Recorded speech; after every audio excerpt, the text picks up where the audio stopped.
धनात्मकता को जब आप आगे बढ़ाओगे तो समाज में धनात्मक माहौल भी बनता है। लेकिन मेरी चुप्पी सिर्फ इसलिए रही कि मैं महाविद्यालय की छवि को किसी प्रकार से प्रदूषित ना होने दूं। मेरे बर्दाश्त की सीमा हो गई। मुझे अचानक निलंबन पत्र प्राप्त होता है। मैं अपनी कुर्सी पर बैठा हूं, माननीय अवैतनिक सचिव का एक आंशिक आदेश का अनुपालन रह गया था जो मेरे सस्पेंशन में चार्ज भी था। मैंने कहा सस्पेंशन लेटर पंकज सिसोदिया लेकर के आए, तो मैंने कहा यार इसमें जो चार्ज लगा हुआ है ये तो मैं पूरा करा ही रहा हूं, अभी हेमंत जी के साथ बैठ करके मैं डिस्कस कर रहा हूं चीजों को, और लेटर टाइप भी हो गया। उसको जब मैंने देखा तो मैं लोकेश से वो बुलाया, कार्यवाहक कार्यालय अधीक्षक को, मैं जरा इस पर पत्रांक डाल दो और भेज दो, बता दो ये अनुपालन तो हो गया है आंशिक आदेश का। तभी उन्होंने बताया कि संजय भाई साहब का टेलीफोन आया है, उन्होंने मना किया है कि आज की डेट में आपका पत्रांक नहीं डाला गया। संजय भाई साहब कौन थे सर? अब तक मैं मर्यादाओं के वशीभूत होकर के बहुत सारी चीजों की चर्चा नहीं करना चाह रहा था। आप लोग को याद होगा कि मेरी छवि बिगाड़ने के लिए मीनाक्षी और मेरे प्रेम प्रसंग को ना छापते हुए अखबार वालों ने एक प्राचार्य के प्रोफेसर एक महिला के बीच प्रेम प्रसंग का पत्र किसी एक दैनिक समाचार पत्र में छापा था, मुझे याद नहीं। उसके बाद मैंने संज्ञान लिया, मैंने अपने शुभचिंतकों से पूछा तो उन्होंने कहा कि इनकी छवि बहुत अच्छी समाज में नहीं।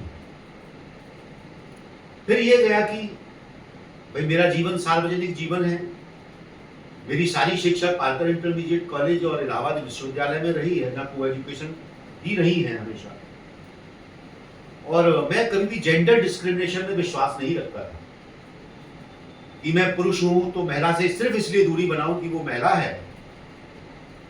लेकिन आप लोगों से अन्यथा लगेगा, मैंने ये कभी नहीं सोचा था कि चंदौसी इतनी छोटी मानसिकता का शहर होगा कि एक 55 साल के पुरुष और 48 साल की महिला जो दोनों पढ़े लिखे हैं, चाहे कोई हो या ना हो, लेकिन तथाकथित रूप से तो हम पढ़े लिखे माने ही जाते हैं, साथ साथ अगर कॉलेज प्रांगण में एक्टिविटीज में साथ साथ भाग ले रहे हैं या राजनीतिक कारणों से कहीं बाहर फोटो कोई ले भी रहा है, तो उसको केवल और केवल एक शारीरिक संपर्क की मानसिकता के अंदर रखा जाएगा, ऐसा मैंने कभी नहीं सोचा। खैर, मैं जब शुरू में आया था, मुझे मेरे पास परमानेंट स्टाफ में 2 महिलाएं थी, दोनों को मैंने उस लायक नहीं समझा जिस प्रकार से मैं महाविद्यालय को चलाना चाहता था। मीनाक्षी, मैं फिर से कह रहा हूं, उनकी तारीफ भी कर रहा हूं, उनका मैं ड्रेस सेंस अगर किसी का अच्छा है, चाहे पुरुष हो चाहे महिला हो, या कोई डायनेमिक है, बोल्ड है, टीचर होने के साथ साथ, तो ऐसी महिला की मुझे एक तलाश थी।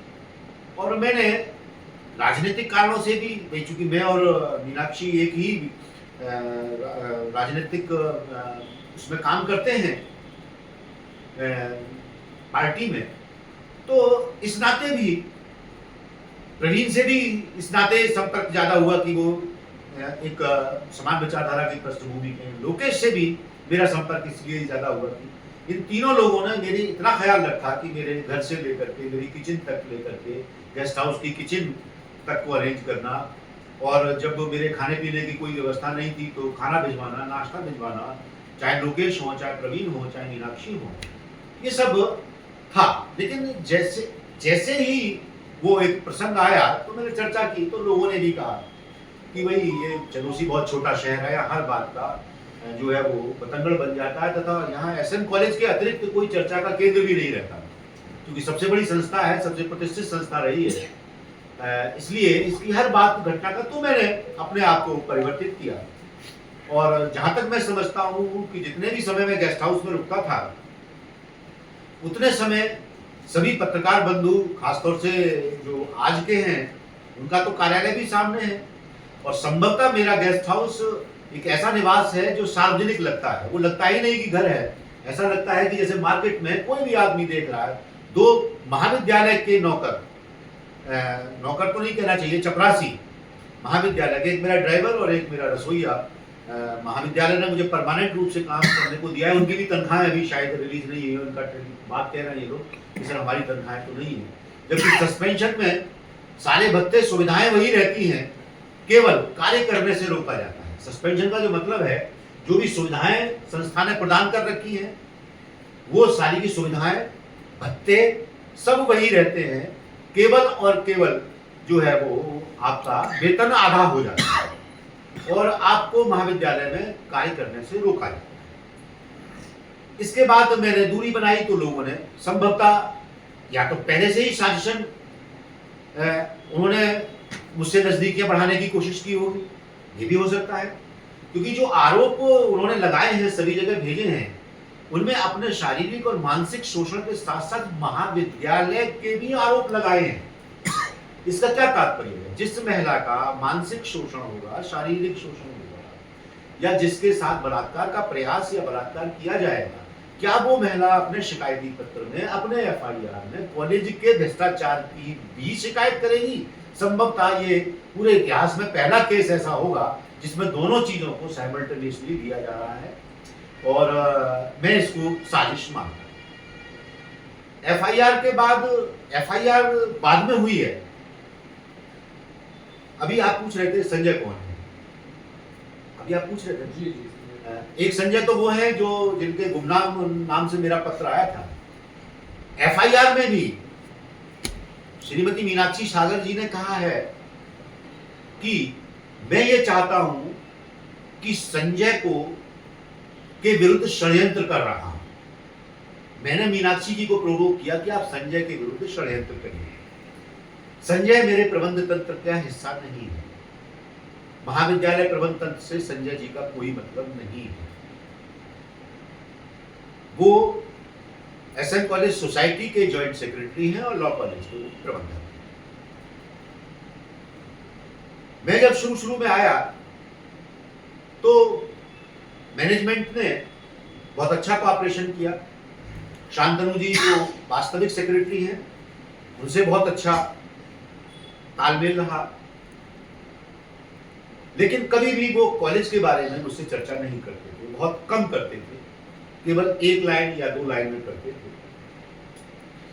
बाकी जो डिसीजन लेने के लिए उन्होंने हमेशा मुझसे यही कहा कि संजय भाई साहब से बात कर लो, संजय भाई साहब से बात कर लो। संभवतः शायद ही कोई दिन ऐसा हो जाता हो जिस दिन संजय जी की वार्ता मुझसे ना हुई हो, महाविद्यालय के 10 या 12 लोगों से उनकी डेली वार्ता ना होती हो, कॉलेज का हर प्रपत्र पहले उनको व्हाट्सएप किया जाता था, इसके बाद मेरे पास आता था।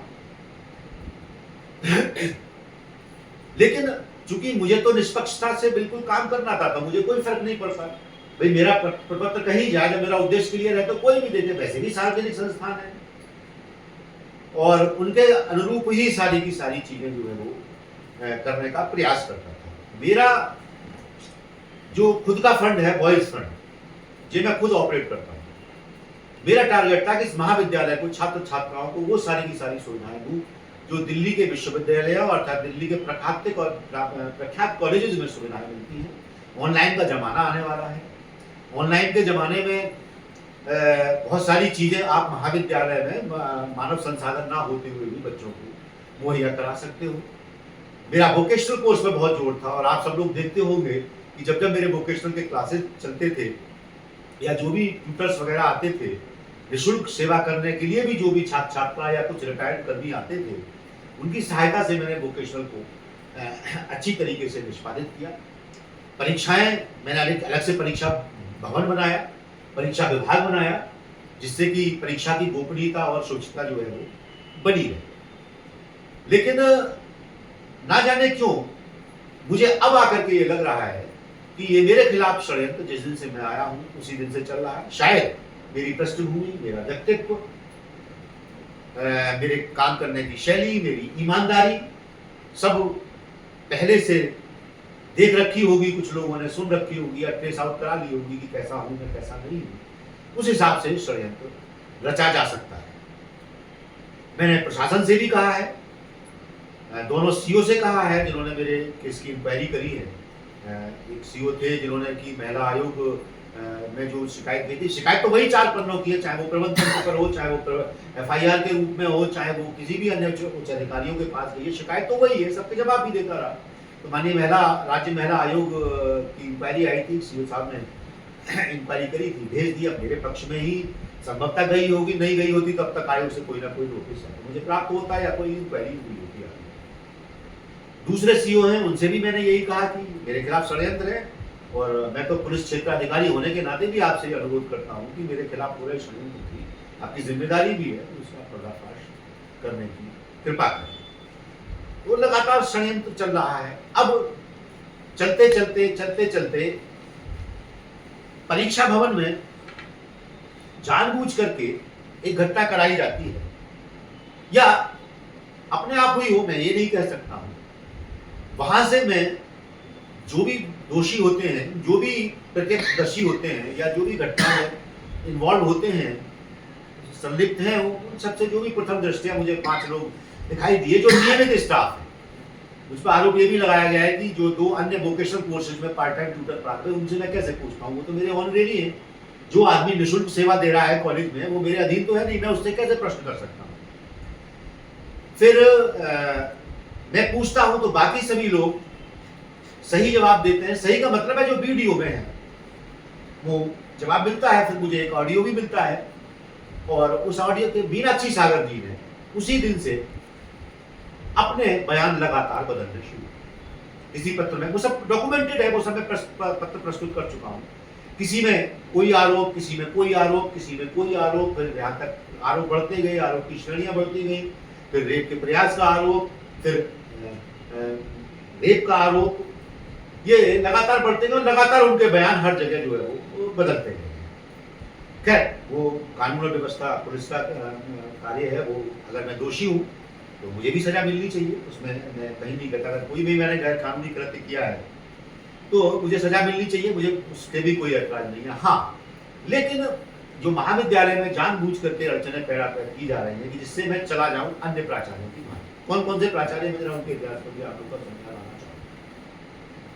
सबसे पहले डॉक्टर वीरेंद्र सिंह चौहान पहले कमीशन प्राचार्य थे, आयोग से चयनित पहले प्राचार्य थे। संभवतः वो 6 या 7 बार, 6 बार निश्चित है, 7 बार भी वो सस्पेंड हुए।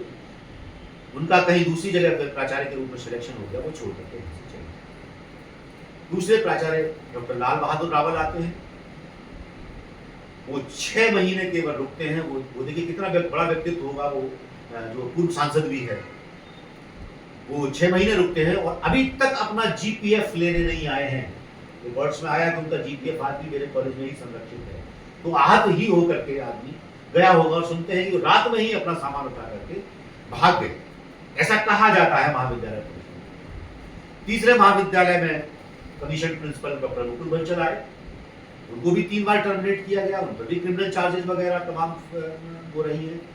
और चौथे AK गुप्ता आए, शायद वो भी अपना पूरा कार्यकाल करके यहाँ से नहीं गए। 5वां व्यक्ति मैं हूँ। मेरा प्रश्न ये है कि इस कॉलेज में स्टाफ या प्रबंधक महोदय के आपस में कितने क्रिमिनल FIRs दर्ज हुई होंगी, ये तो चनूसी कोतवाली से रिकॉर्ड मंगाया जा सकता है। संभवतः मैं दावे से कह सकता हूं कि उत्तर प्रदेश के किसी भी महाविद्यालय में इतने सस्पेंशन और टर्मिनेशन कर्मचारियों, शिक्षकों और प्राचार्यों के नहीं हुए।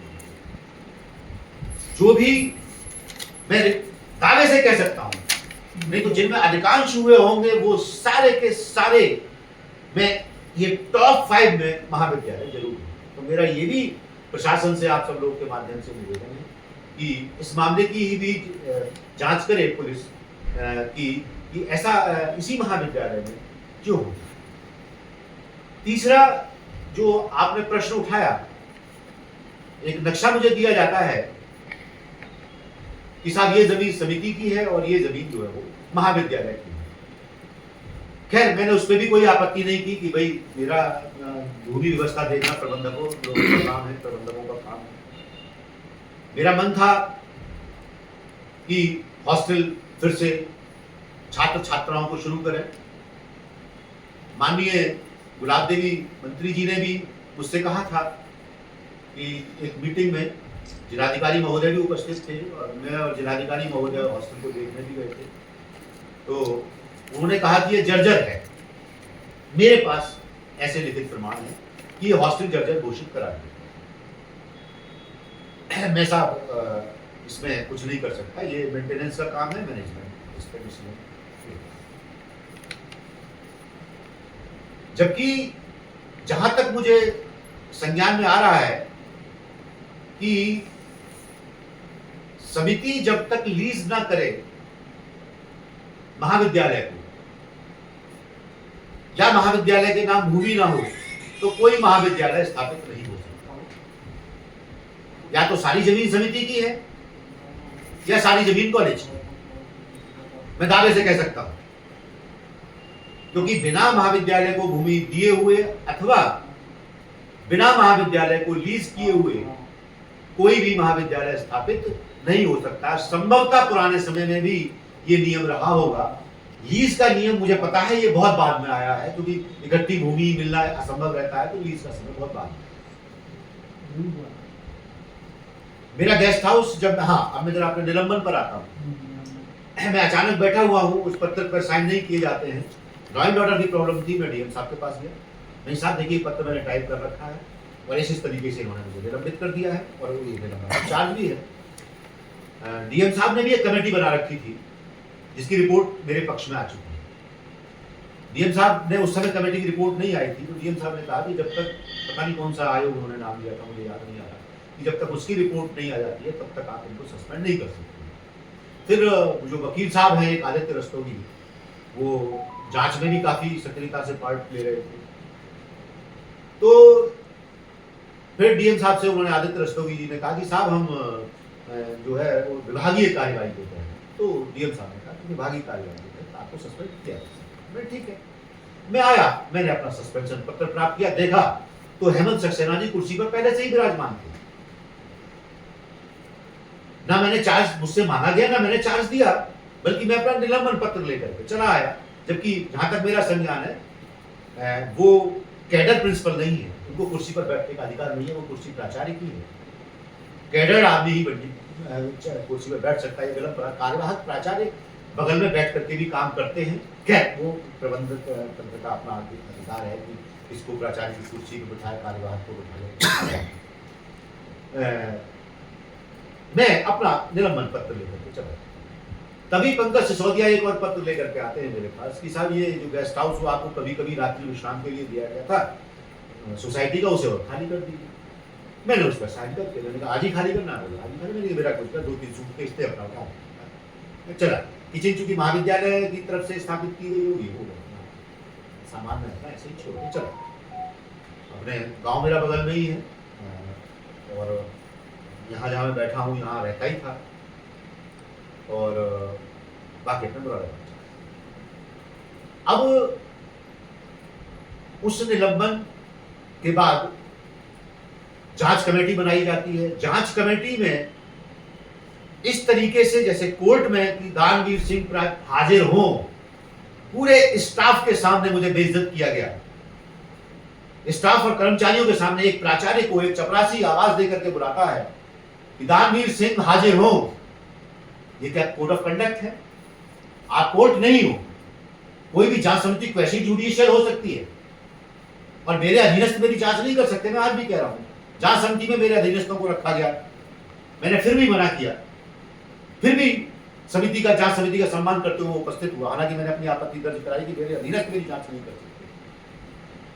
जिलाधिकारी महोदय द्वारा और उच्च शिक्षा अधिकारी महोदय द्वारा जांच समिति महाविद्यालय में आई हुई थी, जो मानसिक और शारीरिक उत्पीड़न की जांच कर चुकी थी और वो जांच करने वोकेशनल कोर्स में और परीक्षा भवन में जाने ही वाली थी कि उससे पहले ही मेरी बिना आज्ञा के, जबकि मैं महाविद्यालय में ही उपस्थित था, परीक्षा भवन और वोकेशनल सील कर दिया। जबकि प्रबंध तंत्र या किसी का अधिकार नहीं है कि मेरा परीक्षा कार्य चल रहा है, मेरा मूल्यांकन चल रहा है और उस मूल्यांकन के दौरान आप मेरे सरकारी कार्य में, परीक्षा के कार्य में बाधा लाएं। परीक्षा काल में तो प्रबंध तंत्र अलाउड ही नहीं होता है कि वो महाविद्यालय में प्रवेश भी करे। जांच समिति ने गैर कानूनी तरीके से, ताकि जो डीएम साहब की जो कमेटी थी और शिक्षा अधिकारी की कमेटी थी वो कागजों को वास्तविक रूप ना दे सके, बाद में माननीय मंत्री जी की बेटी की शादी थी, उस दिन रात में मैं आया, गेस्ट हाउस में रुका हुआ था। मुझे आया तो मुझे बताया मेरे चपरासी और कर्मचारी ने कि मेरे ड्राइवर ने कि सर वो ये कह रहा है कि सील टूटी हुई है। मैंने लोकेश को तुरंत बुलाया, संजय जी को मैंने टेलीफोन किया, मैंने कहा भाई साहब वो सील टूटी है। बोले आप दो, मैंने लोकेश को बुला रहा हूँ मैंने अपनी एक छोटी सी वीडियो बना ली। तो उस समय चौकीदार ने कहा कि सर चीज़ें छेड़छाड़ ही हुई है। मैं आकर मैंने छेड़छाड़ हुई है सुबह में अपना, या तो मैनेजमेंट को तो बता ही दिया है मैंने, तो सुबह FIR वगैरह करा दूंगा मैं, तो मैं जाके सो गया। सुबह जैसे ही मैं उठा तो मुझे बताया मेरे ड्राइवर ने कि 5 लोगों ने रात सील का पंचनामा किया है, प्राचार्य उपस्थित है, प्राचार्य की अनुपस्थिति में आप सील का पंचनामा कर रहे हो, सील टूटी हुई है, और आप उल्टा आरोप लगा रहे हो कि लोग जो है वो पत्रावली गायब कर दी। पत्रावली गायब करने का एक षड्यंत्र, इसे मैं षड्यंत्र ही कहूंगा। खैर ये सब चलता रहा। जांच समिति के लगाए गए आरोपों में मुझे टर्मिनेशन का लेटर दे दिया गया, प्रवीण को भी टर्मिनेशन का लेटर दे दिया गया। और एक लेडी गीता शर्मा है जिसने सच्चाई बयान की थी परीक्षा भवन की घटना की, उसको भी सीधे बर्खास्त कर दिया। मैं फिर से कहना चाहूंगा, कल भी कह रहा था मैं, पर उस दिन 6 तारीख को जब मैं कुर्सी पर बैठा था, कि किसी भी सेल्फ फाइनेंस का हो या एडेड का हो, कोई भी कर्मचारी यूपी स्टेट यूनिवर्सिटी एक्ट से गवर्न होता है, आप किसी को बर्खास्त सीधे नहीं कर सकते। खैर पीसी साहब ने इन सभी पत्रों को शून्य कर दिया। मैं पिछली अपनी प्रेस वार्ता में आप लोग को बता ही चुका हूं। मैं कल महाविद्यालय गया सुबह, तो सबसे पहले वहाँ जो डॉक्टरल बोर्ड होगा या फ्लाइंग स्क्वाड होगा, जिसमें हेमंत कुमार नहीं, जिसमें AP सिंह, मीनाक्षी सागर, अजय प्रकाश आदि सभी लोग थे, कि सबसे पहले तो गेट आधा बंद किया गया, बाहर वाला गेट नंबर 2, जिससे मेरी गाड़ी अंदर ना जा सके। रोकने का प्रयास किया कि साहब आपका प्रवेश प्रतिबंधित है। मैंने आप कौन होते हैं मुझसे मेरा प्रवेश प्रतिबंधित? मैनेजमेंट कौन होता है प्राचार्य का प्रांगण में प्रवेश निषेध करने के? जाके देखा तो वहां पर मेरे कार्यालय में सील लगी हुई थी। मैं थोड़ा आवेशित भी हुआ कि मेरे कार्यालय में मुझसे बिना पूछे आपने सील लगा दी है, और जबकि मैं कार्यभार ग्रहण कर चुका हूँ पीसी साहब के आदेश से। पीसी साहब का आदेश कोर्ट होता है, उसका मैं धारा 68 का बिंदु 4 आप देख लीजिएगा, धारा 68 का बिंदु 4 उसमें साफ लिखा है कि डीसी साहब का किसी भी बर्खास्त कर्मचारी या किसी भी कर्मचारी के दंड के निमित्त उनका जो है वो न्यायालय की डिक्री मानी जाती है, न्यायालय है वो, और निम्नतम श्रेणी का प्रदेश से अधिकार वाला न्यायालय है। आपने सील कर दिया, मैं वहाँ से थोड़ा आवेशित होकर के, स्वाभाविक है। हेमंत जी से कहा मैंने किसने सील लगा लिया, मुझसे बिना पूछे सील किसने लगा लिया? बोले साहब प्रबंध तंत्र ने कह दिया था इसलिए हमने सील लगा ली। मैंने कहा प्रबंध तंत्र कह देगा किसी को फांसी दे दोगे तो आप फांसी दे दोगे? नहीं, आप सब बताइए मुझे भाई। मान लीजिए कॉलेज तो यूपी स्टेट यूनिवर्सिटी एक्ट से चलेगा, या किसी के प्रबंध तंत्र तो मैं भी हूं, प्रबंध तंत्र तो मैं भी हूं, मींस व्हाट, मैं भी प्रबंध तंत्र का मेंबर हूं, मेरे 2 शिक्षक भी प्रबंध तंत्र के मेंबर हैं। प्रबंध तंत्र का मतलब केवल सेक्रेटरी अध्यक्ष थोड़ी होते हैं। और उसके बाद आप कॉलेज से आ गए? इसके बाद मैं कॉलेज से आ गया, मैं अपने गांव चला गया। मैंने डीएम साहब को, बीसी साहब को, सबको लिखित जो है वो अपने जो मेरा कैंप ऑफिस है वहां से मैंने सूचना दे दी। आज मैंने बैंक को पत्र लिख दिया है, संभवतः उन्होंने रिसीव नहीं किया तो मैं मेल पे भेज दूंगा और उनको रजिस्ट्री कर दूंगा कि वास्तविक प्राचार्य मैं हूँ, माननीय बीसी साहब के आदेश कोर्ट के अनुपालन में, इसलिए मेरे हस्ताक्षर से ही प्राचार्य के खातों का जहाँ प्राचार्य की सिग्नेचर है दिया जाए, अन्यथा आपकी स्वयं की जिम्मेदारी है। उसकी प्रति मैंने प्रबंधक महोदय को भी भेज दिया और अन्य उच्च अधिकारियों को भेज दिया। अब परीक्षाएं चूंकि चल रही हैं, मैं लॉ एंड ऑर्डर की प्रॉब्लम है, मेरा कार्यालय सील है, तो मैं अपने कैंप कार्यालय पे बैठा हूँ, मैं यहाँ से कार्य में निष्पादन करूंगा। आज कार्यालय आदेश मैंने भेज दिया है कॉलेज के ईमेल पे कि जो भी समस्त कार्य है वो मुझसे निष्पादित कराए जाए, नहीं करते जाएंगे तो मैं अपने उच्च अधिकारियों को चीजें प्रेषित करता हूँ। मैं अपने कैंप कार्यालय से ही फिलहाल, मैं प्रिंसिपल इंटाइटल्ड है, अपने कैंप कार्यालय से भी काम कर सकता है, तो मैं अपने कैंप कार्यालय से लगातार प्राचार्य के दायित्वों का निर्वहन करता हूं। जैसे कि बीसी का इन्होंने ऑर्डर नहीं माना, किसी ने आपको बहाल कर दिया जी, कॉलेज प्रबंधन नहीं मानना है जी, तो इसमें अब क्या होगा? इसमें लॉ एंड ऑर्डर की प्रॉब्लम है, ये बीसी तो बीसी बीसी अब क्या करेंगे इसमें? अब जो बीसी साहब निर्णय लें, भाई एग्जीक्यूट कराना जैसे वो निलंबित कर सकते हैं और आपको हटा सकते हैं। कौन? जैसे इन्होंने सील कर दिया है कार्यालय, हाँ, बीसी साहब ने आपको बहाल कर रखा है। बीसी साहब ने ये भी कहा है अपने आदेश में कि 2 बार कह चुके हैं वो इस बात को कि कोई क्षयकारी निर्णय नहीं लेंगे। तो अब आप वो कैसे आपको दोबारा से प्राचार्य का वो दिलवाएंगे? कौन? बीसी। जब उस ऑर्डर में लिखा हुआ है कि कोई क्षयकारी निर्णय लेंगे ही नहीं, आप दोबारा से निलंबित कर रहे हो, वो मान्य नहीं है, निलंबन का कोई मतलब ही नहीं। उन्होंने निलंबित कर दिया। माननीय उच्च शिक्षा निदेशालय का भी एक लेटर है मेरे पास जिसमें स्पष्ट लिखा हुआ है कि निलंबन और टर्मिनेशन से पूर्व बीसी का अनुमोदन आवश्यक है। ये डायरेक्टर का लेटर है, डायरेक्टर का लेटर एज इक्वल एज। हमारा कहने का मतलब है कि अब क्या होगा, आपको कैसे दोबारा से वहां पर बैठा लेंगे? वो कौन बैठा लेंगे? बीसी। नहीं, कहने का मतलब ये है कि प्रबंध समिति ने आपको बर्खास्त किया, ठीक है, उन्होंने सील भी लगा इसके दिया। बाद आप गए बीसी साहब के पास, ठीक है, उन्होंने आपको बहाली का लेटर दे दिया। ठीक है। अब वो बहाली का साथ साथ आगे कोई निर्णय ना लेने का। ठीक है, आप अपने कॉलेज अपने ऑफिस जाते हैं, जी, आपको आप सील मिलता है। ठीक है। अब ऐसी परिस्थिति में आप क्या करेंगे? प्राचार्य जहाँ बैठता है वो प्राचार्य है, कोई ऑफिस है उसका, मैं अपने कैंप कार्यालय से करूंगा। तो वहाँ तो सारा काम चल रहा है, वो कार्यवाहक प्राचार्य कार्य कर रहे हैं। अब वो जाने ऊपर के अधिकारी ऐसी जाने। कंडीशन में भाई इसमें विश्वविद्यालय का लेटर आया तो है, अभी आप आप बता अपनी रहे हैं। सर आप अपनी जिम्मेदारी मान रहे हैं ऐसे प्राचार्य को। हाँ, मैं तो काम कर रहा हूँ। ऐसी परिस्थिति में कॉलेज में कोई घटना होती है, कौन जिम्मेदार होगा उसका? इस समय हाँ। कौन जिम्मेदार होगा? जैसे एक मैनेजमेंट ने आदेश कर रखा है, चीफ डॉक्टर है कॉलेज में, चीफ डॉक्टर है, ओएस है, काम तो वही है, जिम्मेदारी उनकी भी है कि वो विधि संबंध का। उनकी भी है, लेकिन मेन जिम्मेदारी आपकी है ना। हाँ हाँ तो कैंप कार्यालय से क्या आप उन जिम्मेदारियों को निभा रहे हैं? हाँ, क्यों नहीं निभा रहे हैं? निभाएंगे, क्यों नहीं निभाएंगे? तो जैसे बीसी का ऑर्डर ये नहीं मानने हैं, हाँ। आदेश नहीं माने तो बीसी के खिलाफ कुछ कर सकता है। भाई वाइस चांसलर एक तरफ आपको कॉलेज में नहीं घुसने दिया जा रहा है और दूसरी तरफ आप अपनी जिम्मेदारियों को पूरी तरह निर्वाह कर रहे भाई हैं। कोर्ट है, जो कोर्ट की प्रोसीडिंग होगी वो करूंगा। कोर्ट का ऑर्डर, ये बीसी साहब का ऑर्डर मींस कोर्ट का ऑर्डर। अब कोई आदमी कोर्ट के ऑर्डर को ना माने तो उसकी क्या कार्रवाई होती है बताओ?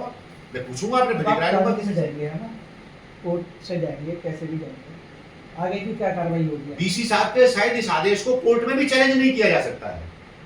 आपकी बात ठीक है, लेकिन आपको कॉलेज में प्रबंध समिति नहीं घुसने दे रही है, जी। तो उस परिस्थिति में आप अपनी जिम्मेदारी मान रहे हैं पूरी। अच्छा, अब आपका कहने का मतलब है बीसी साहब क्या मत करेंगे? हाँ।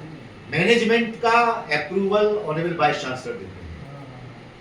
अगर कोई मैनेजमेंट अप्रूव्ड नहीं है वाइस चांसलर से तो वो अमान्य है। हाँ। ये उनकी पावर जुरिस्डिक्शन है। सारी प्रवेश और सारी परीक्षाएं उनके निर्देश पे चलती हैं। हाँ। बाकी वो उनकी जिम्मेदारी है कि कुलाधिपति महोदय से क्या बात करते हैं, क्या नहीं करते हैं। भाई मैं अब सीधे आपने तो उनको जब अपना सब उनको संज्ञान में दे भाई दिया। मैं तो उपलब्ध हूँ अपने कैंप नहीं, कार्यालय। अपना संज्ञान दे दिया हुआ उनको। मैंने संज्ञान दे दिया है। मैंने सीधे कह दिया है कि साहब मैं अपने कैंप कार्यालय को उपस्थित हूँ। आज मैंने अपने कार्यालय को भी सूचना भिजवा दी है कि कोई भी कार्य का निष्पादन करना हो आप मेरे कैंप कार्यालय पर आकर करा सकते हैं, चूंकि वो प्रबंध तंत्र ने ऑफिस वो सील कर। ऑफिस में। मैं अपनी जिम्मेदारी निभा रहा हूँ। इसमें किसी तरह की विश्वविद्यालय की तरफ से कोई टीम गठित करी गई है कि दोबारा से इसकी जांच और आपको कार्यभार दिलाया जाए?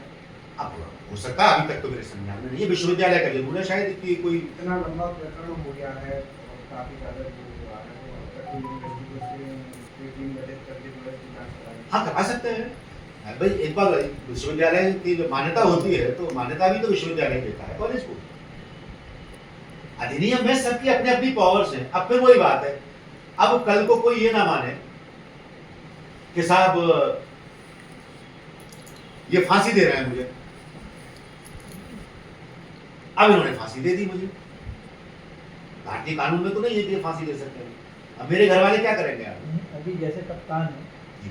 अगर कोई इंस्पेक्टर किसी वो उनको भेजे कि इसको हमने लाइन आई से इसको यहाँ पे ज्वाइन कर, तो वो ज्वाइन नहीं कराता इंस्पेक्टर, तो कप्तान साहब इसको सस्पेंड करेंगे या कुछ करते हैं उसके खिलाफ। तो हर एक का अपना जुरिस्डिक्शन है। ये हमारे जो सर्विस कंडीशंस हैं वो यूपी स्टेट यूनिवर्सिटी एक्ट से गवर्न है।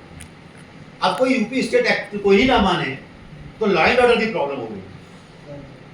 वो डीएम साहब देखेंगे, कप्तान साहब देखेंगे। ऐसी परिस्थिति में डीसी साहब ही आपका निर्णय लेंगे जो कंडीशन आज की है। भाई, अगर वो कप्तान साहब को कह सकते हैं, डीएम साहब को कह सकते हैं कि इनको जाके भवन कार्यभार समिति से दिलवाइए। वही बात करेंगे, भवन समिति से बात करेंगे। नहीं आपने जो बात करने का भाई 20 साल की हियरिंग अभी जारी है, ये जा ही नहीं रहे भाई। बीसी साहब माननीय अवैतनिक सचिव को और जो कार्यवाहक प्राचार्य है उनको बुलाना चाह रहे हैं हियरिंग में।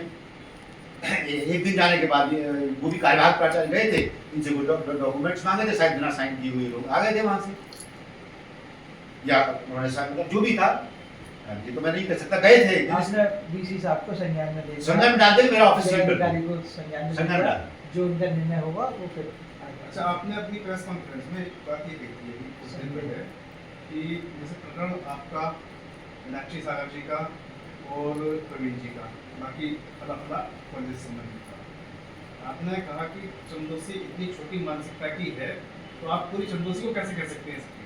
देखो मैंने पहले क्षमा के साथ कहा, है ना? लोगों ने उसे क्षमा के साथ कहा, आप मेरे शब्द देखिएगा। लोगों ने आगे बताया। हाँ मतलब मैंने उसको मैंने कहा था कि आप उसको अन्यथा मत कीजिएगा भाई। मानसिकता 1% से पूरी चंदोसी के लिए आप नहीं कह सकते ना सर, नहीं मैं इसकी बात छोटी मानसिकता। मतलब जहां पर कि भाई उस समय तो मुझे यही लग रहा था, लोगों ने बताया, आपने ऐसा शुरुआत की हाँ। ना कि छोटा शहर है। छोटा शहर है, मतलब यहाँ हर चीज एसएन कॉलेज खास तौर से चर्चा आपके एसएम कॉलेज के ही इतने अच्छे लोग पढ़े लिखे, इतने अच्छे मैंने शायद अपने शब्दों कीर्तिमान में हासिल कर रहे मैंने हैं। पहले भी क्षमा, इसमें देखिएगा मैंने बहुत चाहते हो क्षमा मांगते हुए आप लोगों से कहा था, कोड करने के लिए नहीं कहा।